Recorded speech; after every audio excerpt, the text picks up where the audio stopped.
Hi friends, জানুয়ারি 2025-এ একটা ঘটনা আসো আমি বলতে পারি না। ওই ঘটনা ভাবতে ভাবতে আমি খুব হাসি পাই। তখন আমি প্রথমবার শীতকালে বাংলাদেশে এসেছি। তখন একটা জাপানিজ নাগরিক একটা মেয়ে, যে সে অনেক দিন দূরে ঢাকায় থাকে, আর উনি হলো একজন মিশনারি। তো উনি আমাকে পুরান ঢাকা ঘুরিয়ে তারপর উত্তরা একটা রেস্টুরেন্টে লাঞ্চে নিয়ে গেল খাওয়ার জন্য। হ্যাঁ, লাঞ্চ দুপুরে।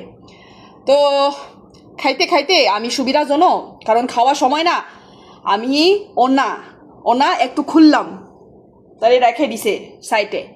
তাহলে খাইতে খাইতে হঠাৎ করে ওই জাপানিজ মেয়েটা ছিলা, হ্যাঁ হ্যাঁ ওনাকে ডাকে রাখো, সব ছেলেরা তাকায় আছে তোমাকে। তো আমি মনে মনে বললাম, হ্যাঁ সত্যি সত্যি লোক তাকাইছে, কিন্তু আরে বোন, আমার বুক দেখে কি আবার কেউ তাকাবে? আমার ফ্ল্যাট চেস্ট, বাংলাতে কি বলে ফ্ল্যাট ফ্ল্যাট কি বলে সমতল বুক। তো আসলে ওই মেয়েটা নাকি বেশি ওভার থিঙ্কিং করছি নাকি আমি বুঝি না। আসলে আমার বুকে দেখা করার মতো এক্সাইটমেন্ট কোথায় ভাই, প্লিজ? কিছু নাই।